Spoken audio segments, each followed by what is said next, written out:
América Latina tiene inmensos recursos naturales e inmensos recursos humanos.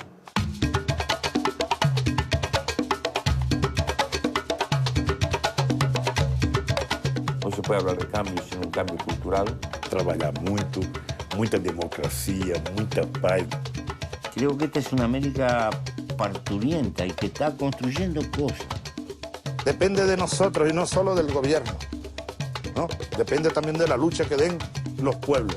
Yo creo que América Latina necesita hechos y políticas contundentes por parte de quienes tenemos responsabilidades de gobierno. Creo que la democracia se construye día a día. Creo que esa integración debe enfrentar los problemas comunes y dar respuestas rápidas a esos problemas. La complementariedad entre presidentes, entre gobiernos de Latinoamérica va a ser importantísimo para consolidar este proceso de cambio en Latinoamérica. Bienvenidos a Desde el Sur. Hoy tenemos un programa muy especial.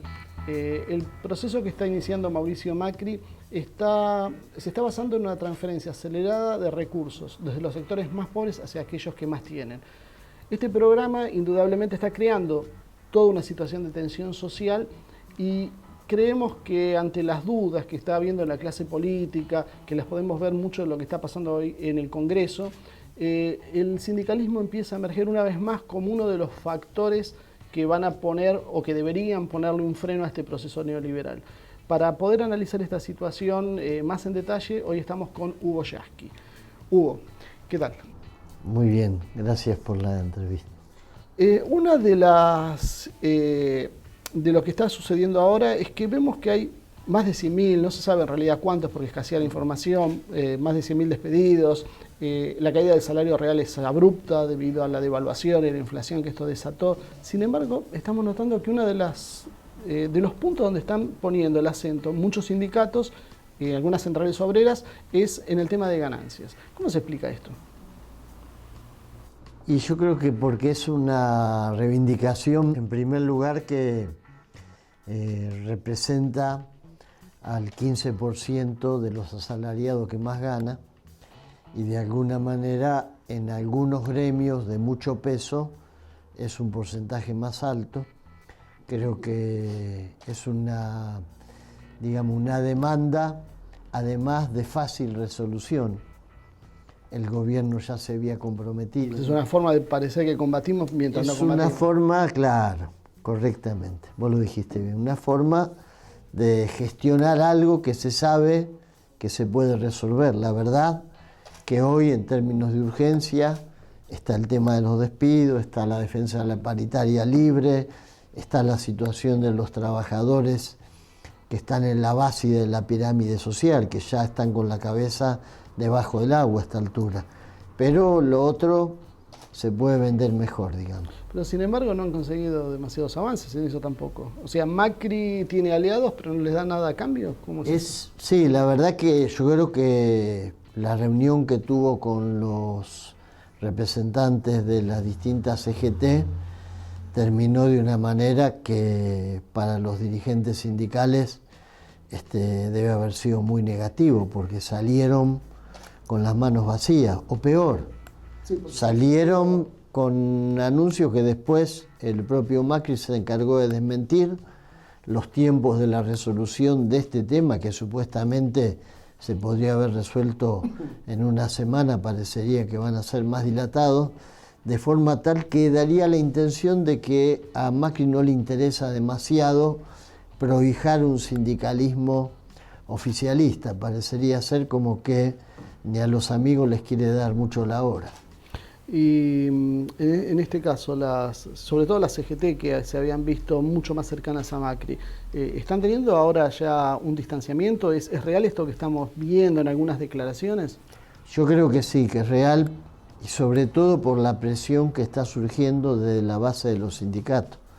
Pensemos que hay muchos gremios industriales, el metalúrgico, el de la industria automotriz, ni que hablar la construcción, con las obras públicas paralizadas. Y esos sindicatos, lo mismo que los del sector público, son los que están recibiendo en este momento la mayor cantidad de noticias de despidos. En algunos casos se atempera con suspensiones, pero lo cierto es que habiendo más de 100.000 trabajadores con problemas de continuidad laboral, esa presión es muy fuerte porque los sindicatos y los trabajadores pueden esperar los tiempos de una paritaria. Ahora, cuando llega el despido, esa situación nos pone siempre al borde del conflicto. Así que creo que eso es lo que de alguna manera explica el cambio de discurso, y bienvenido sea, dicho de paso. Hace unos días andaba circulando un video de José Luis Espert, que él hablaba de 2,5 millones de trabajadores del Estado que había que despedir. Lo cual, bueno, no está acostumbrado un poco a esa posición un poco burga que tiene Espert, y creo que no se termina de tomar en serio. Sin embargo, ahora en una entrevista Macri habla de que sobran 1,5 millones de trabajadores en el Estado. Si bien no dijo que ya los va a echar, es un mal indicio. ¿Cómo lo analizan ustedes esto? Y yo creo que si las cosas siguen así como van en la economía, dentro de 2 meses van a ser 2,5 millones, y dentro de 6 meses van a hablar de que tienen que echar a 6 millones de empleados, o dentro de poco van a empezar a decir que hay que echar a los maestros. Me explico. Ellos dijeron, cuando levantemos el cepo, recuperamos la confianza de los inversores. Cuando le hayamos dado lo que pedían sobre retenciones, van a liquidar. Cuando a las mineras le hayamos dicho que no pagan un centavo más, van a venir las inversiones, y ahora tenemos que pagarle a los fondos buitres, y dentro de 2 meses van a decir que tenemos que entregarnos atados de pies y manos al Fondo Monetario.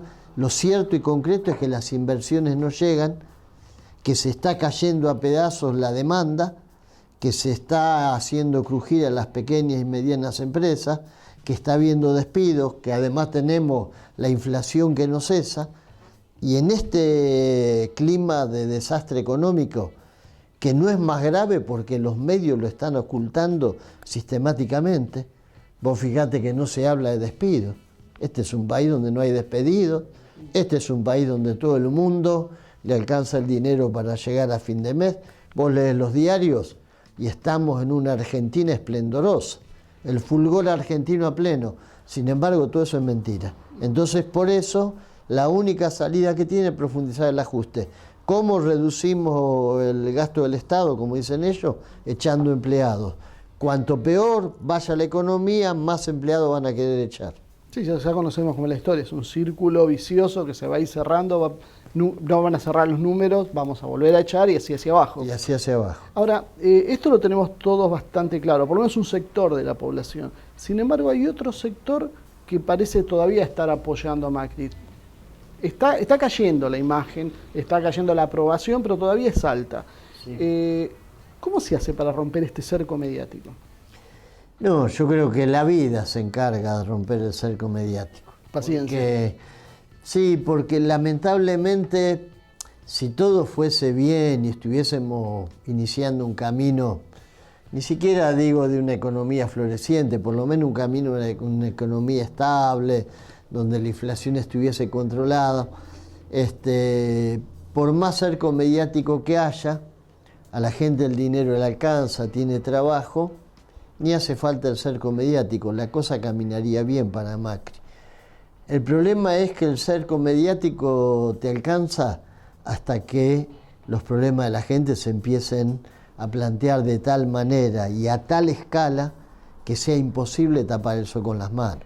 Por más que Clarín, La Nación nos digan que estamos viviendo un veranito tropical, si empieza realmente a convertirse en una especie de epidemia el despido, como está pasando ahora, si los salarios, cuando terminen de reacomodarse las tarifas, no llegan a fin de mes, ahí no hay cerco mediático que valga. Ya nos pasó otras veces en la Argentina. Sí, cuando nos decían estamos mal, pero vamos bien. Sí, o acordate cuando lo matan a Costecchi y Santillán, la crisis se cobró 2 víctimas. Eso es cerco mediático.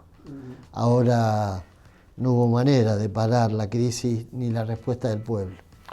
Ahora, hay una duda, como decía en la presentación, en la clase política. Uno está viendo que muchos dirigentes que hace 6 meses atrás juraban una cosa, hoy están diciendo otra. Otros no se animan a expresarse, es tamaño el monstruo que tienen que enfrentar, que uno nota que hay temor a enfrentarlo. Y los sindicatos, una vez más, son los que van a tener que salir a bancar la parada. ¿Por qué siempre es el sindicalismo el que termina por enfrentar estas cosas? ¿Por qué siempre es el que tiene que dar el primer paso? Y pienso porque, en principio, porque esta brutal transferencia de la que vos hablabas al inicio, como principal víctima tiene a los trabajadores. Acá son los trabajadores los que están siendo puestos en la picadora de carne, y hay sectores muy poderosos que se están beneficiando, porque esta es la otra característica de las crisis en la Argentina. Hay países que cuando están en crisis la pasan mal todos, sí. Pero como Argentina es un país con muchas riquezas, en realidad cuando hay crisis abajo es porque los que están arriba están chupando con 2 bombillas, normalmente chupan con una, ahora están chupando con 2 o con 3. Y el sindicalismo tiene que dar respuesta, por eso son los que normalmente en estas situaciones empiezan a poner el cuerpo primero. El sindicalismo desde hace años ya viene también con un lastre con la imagen de algunos dirigentes. Hay una creencia bastante extendida en que la imagen del dirigente sindical es el gordo atornillado en un sillón que vive del sindicato y que no da nada a cambio. ¿Cuál es la realidad? ¿Cómo se hace para cambiar también esta imagen? ¿Se puede cambiar? Yo creo que sí, pero para poder cambiarla hay que primero hacerse cargo de una realidad, y es que esa imagen fue construida por el mal ejemplo de una cantidad de dirigentes sindicales que, si lo comparás con el total, son muy poquitos, pero son muy poderosos, son los que aparecen en los medios. Entonces esos personajes que de pronto son empresarios, viven como empresarios, pero están en el sindicalismo, son los que generan esa imagen que hace que la gente no crea en los dirigentes sindicales. Pero también es cierto, a ustedes les debe pasar, que si recorren el país te vas a encontrar con decenas de miles de dirigentes de esos mismos sindicatos que en la cúpula tienen por ahí un gordo atornillado, que cuando trabajan en su sindicato en Santa Fe, en Córdoba, en Mendoza o en la provincia que les toque, se rompen el lomo, viven igual que los compañeros que representan. Por eso digo que pienso que ese cambio en el sindicalismo es una tarea pendiente. Creo que se va a dar, porque hay muchos jóvenes trabajadores, casi 5 millones y medio que entraron en los últimos 10 años y que están empujando mucho en la base de los sindicatos para que haya cambio. Hay una presencia creciente de la izquierda clasista, de la izquierda trotskista dentro de los sindicatos. ¿Cómo se ve eso desde el sindicalismo tradicional? ¿Aporta, no aporta? ¿Buscan el conflicto por sí o realmente están apoyando esto? No, yo creo que los representantes de esos sectores de izquierda, muchos trotskistas, en algunos sindicatos, como las reglas de juego son democráticas, tienen más posibilidad de expresarse que en otros. Qué sé yo, en el caso de los docentes, incluso conducen algunas seccionales cuando ganan una elección, ahí se vota, es voto directo. Así que, y hay otros sindicatos donde también pasa eso, subterráneo, neumático, para hablar de algunos sindicatos en la CTA. Dentro de otros gremios de la CGT también está esa presencia. Yo creo que en líneas generales aporta al cambio.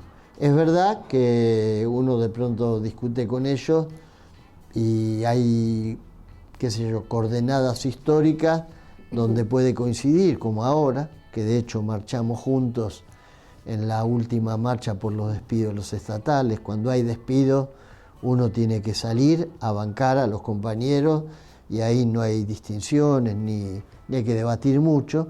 Ahora, cuando vos tenés una etapa como la anterior, donde tenemos un gobierno popular, democrático, que levanta algunas banderas de avance, ahí vienen las discusiones. Hay quienes piensan que son etapas que necesariamente tenemos que transitar y hay otros que piensan que es el mismo perro con distinto collar, que es el neoliberalismo disfrazado. Entonces, en esos momentos el debate es fuerte. En estos momentos yo creo que se secundarizan las diferencias y es bueno que haya la posibilidad de constituir frentes de unidad, que ojalá lo pudiéramos hacer mañana con las otras CGT, ojalá el movimiento sindical, Un poco eso es lo que le iba a preguntar ahora. todos adentro, pudiera dar respuesta. ¿Se podrá conseguir, si no, por lo menos como hablábamos antes en la promo, si no poder conseguir la unidad, tal vez conseguir un programa en conjunto? ¿Se podrá armar eso con sectores tan disímiles? Yo creo que hay que proponérselo y que hay que trabajar tenazmente para lograrlo. Creo que se podría. Estoy convencido que, por ejemplo, un proyecto de ley para dar respuesta al tema de los despidos, generando una emergencia ocupacional, planteando la prohibición del despido, el procedimiento de crisis, cuando hay afectada fuente laboral, la doble indemnización. Son distintas ideas. Nosotros proponemos prohibición del despido, la CGT propone doble indemnización. Si pudiéramos componer un solo proyecto y pelear juntos. Estamos muy lejos de eso, más allá de lo que técnicamente sea, por el tema de los roces. Estamos hablando con la CGT de Caló. Yo me reuní hace poco más de una semana. Quedamos en reunirnos después de la marcha del 24 para retomar el tema. Yo creo que hay posibilidades de que se pueda avanzar en un esquema de unidad, como decías vos, con un programa, 3, 4 puntos, despidos, paritaria libre, quizá un aumento de emergencia para jubilados, defensa de las manufacturas. Sí, los jubilados a veces quedan un poco olvidados, como no tienen dónde hacer paro. Quedan a veces un poco olvidados, y esta es una situación muy difícil porque la ley de movilidad jubilatoria servía en un país con una economía más estable que esta. Así que un DEC funcionando. Claro, va a haber que pensar de qué manera la resolvemos eso. Ahora, el 24, ¿al final se va a poder ir todos juntos o se van a hacer 2 marchas separadas? No, creo que son 2 marchas separadas. Es un poco parte del folclore nuestro, pero lo importante es que haya 500.000, un millón de personas en la calle. ¿Esa es la meta? Sí, yo creo que en todo es ambiciosa. El país. No, pero en todo el país, vos fíjate, son 40 años del golpe, va a estar el presidente de Estados Unidos de Norteamérica acá, y nosotros creemos que va a ser un momento propicio para que en todo el mundo vean esa foto que va a recorrer el mundo de la marcha en Plaza de Mayo o las marchas en Plaza de Mayo, y de las marchas también en las plazas del país, porque en todo el país va a haber actos, y yo creo que sí vamos a hacer una enorme multitud. Creo que el 24 de marzo que viene, a 40 años del golpe, va a ser la marcha más grande y la movilización más fuerte de las que hicimos hasta ahora. Hablando de, un poco estamos con los temas internacionales a que mencionó la llegada de Obama. Este modelo que hoy estamos viviendo, ¿es algo similar en todos los países, bueno, no en todos, en muchos países de América Latina? Lo que Estados Unidos está volcando ahora su peso específico para terminar con esta primavera democrática popular. Yo creo que sí, que hay un juego, un doble juego de Estados Unidos, ¿no? Que es sutil, distensión con Cuba y al mismo tiempo ajustar las clavijas en América Latina. Distender en el escenario mundial con ese gesto tan grande que fue terminar con la ruptura de relaciones y ahora el viaje de Obama. Y vos fijate, viaja a Cuba, pero viaja inmediatamente a la Argentina. Ese juego de doble entrada, ¿no?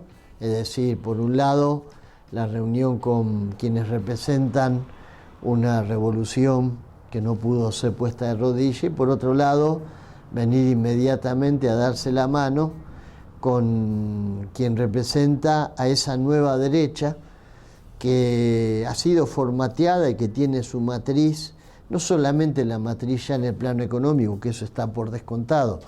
Quienes están en el gobierno, la mitad pertenecen a multinacionales, pero también en términos políticos, porque todo el folclore, toda la representación de una nueva derecha descontracturada, el discurso mezcla de manual esos de autoayuda con recetas neoliberales, es típico del nuevo giro que Estados Unidos de Norteamérica le da a la política y típico de muchos asesores que están apareciendo en distintas embajadas de países de la región para tratar de replicar esto que en Argentina le dio buen resultado.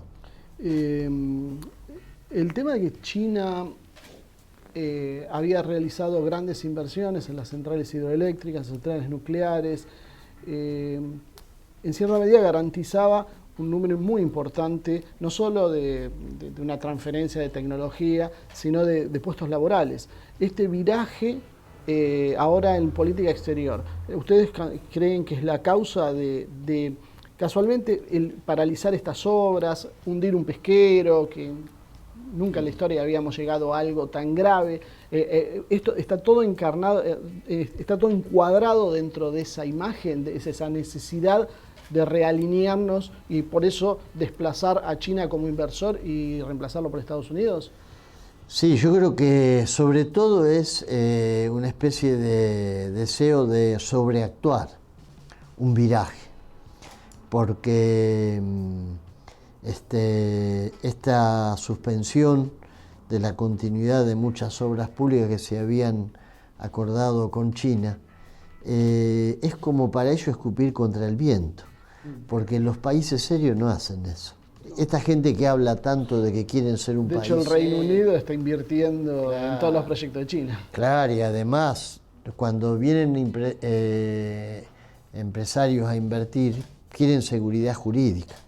Y esta gente eran los campeones mundiales del pedido de seguridad jurídica. Ahora resulta que lo primero que hacen, ni bien asumen, es paralizar obras que tenían el crédito acordado, y poner en vilo a decenas de miles de trabajadores. La mayoría de los que han perdido su fuente de trabajo hoy es producto, más que de los despidos en el Estado, producto de la suspensión de las obras públicas. Entonces me parece que es una manera de proceder que a la larga la van a tener que repensar y que les va a repercutir en contra, sin ninguna duda. Lamentablemente nos repercute en contra también a los trabajadores y al pueblo argentino. El otro, creo que tema internacional que nos está pegando fuerte es el tema de Brasil. Usted estuvo en San Pablo en la marcha de apoyo a Lula. Sí. ¿Qué me puede contar de eso? ¿Cómo está la situación? Y muy difícil, bueno, no digo nada nuevo, pero hay una gran tensión. El intento de la derecha es tratar de impedir que el gobierno de Dilma llegue al final, pero ahora se lo quieren llevar puesto a Lula, porque cayeron en la cuenta, viendo las encuestas de opinión, de que Lula, aún sin haber anunciado su candidatura, está pegadito en las encuestas a Marina, que es la gran esperanza que tienen los grupos económicos poderosos de Brasil. Y creo que, bueno, ahora va a venir una pulseada. El acto fue extraordinario. Cuando yo llegué al acto, pintaba como para hacer un acto con 50, 60 mil personas. Cuando en las redes sociales circuló que Lula venía a hablar, en esas 2 horas se concentraron casi 300.000 personas.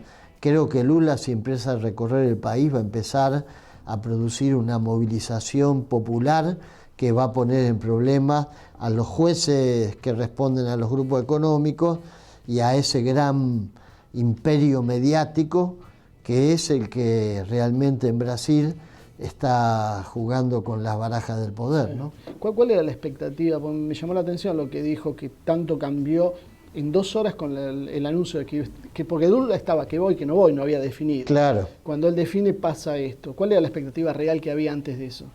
No, yo estuve ahí temprano y realmente cuando llegué habría 40.000 personas, 50.000. ¿Y eso lo consideraban un buen número? ¿Los organizadores? No, claro. ¿Necesitaban más? No, necesitaban más. Por eso creo que ni bien en las redes sociales, 4:30, las redes sociales empiezan a asegurar que Lula participa, y ahí desbordó, porque incluso se dio algo muy gracioso. La avenida Paulista es ancha, un poquito menos ancha que la avenida 9 de Julio.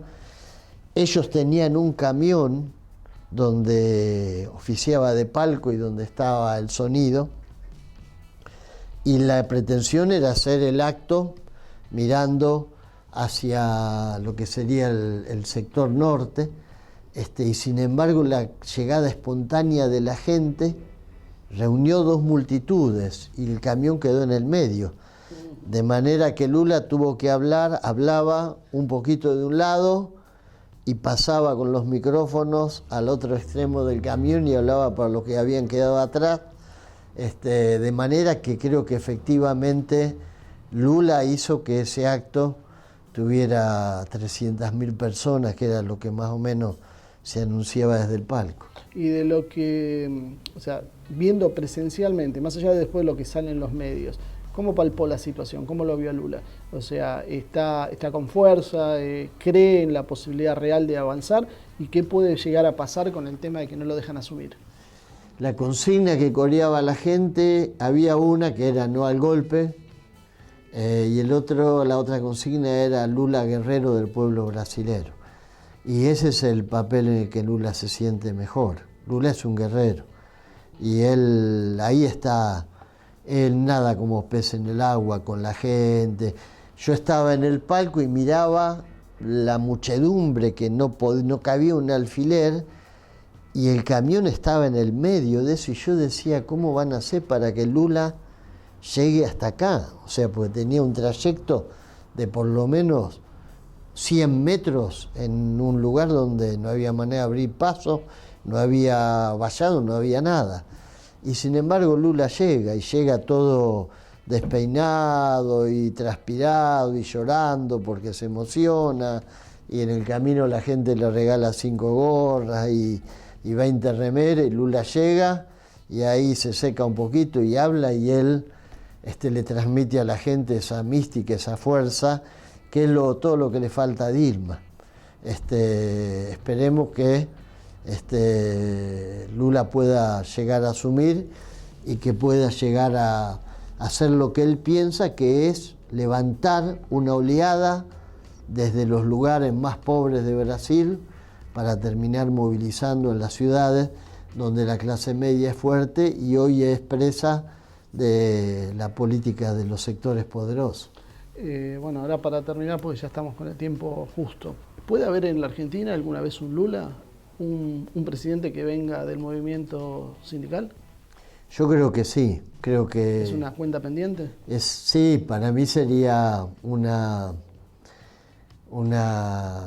ver un sueño cumplido, que alguna vez del movimiento sindical llegue un trabajador a ser presidente, y en este país donde el sindicalismo es tan fuerte, sería además posible pensar que alguna vez ocurra, así como sucedió en Brasil, tendría que ocurrir alguna vez en la Argentina. Bueno, Hugo, muchas gracias por el tiempo que nos dio. Bueno, hasta acá llegamos con el programa. Realmente es conmovedor, creo, las palabras que utilizó para describir la situación por la que había vivido Lula, en realidad porque creo que estamos todos embarcados en un mismo problema. Nos han subido todos, la globalización es esto, para un lado y para el otro. Hoy el movimiento sindical argentino es tal vez seguramente no sé si la última trinchera, pero seguro es la trinchera la próxima que va a tener que enfrentar el neoliberalismo encarnado por Macri. Y nosotros vemos también que en Brasil está pasando algo similar y estamos juntos en este tema, como decía al principio, y bueno, vamos a tener que de alguna manera tomar conciencia de que los procesos son latinoamericanos, ya no son solo argentinos o solo brasileños. Si no conseguimos esa unidad, difícilmente podamos seguir adelante con un proyecto de país serio. Bueno, me despido de ustedes, y si quieren ver este programa nuevamente, lo pueden hacer en alguna de las direcciones que van a aparecer al pie. Muchas gracias.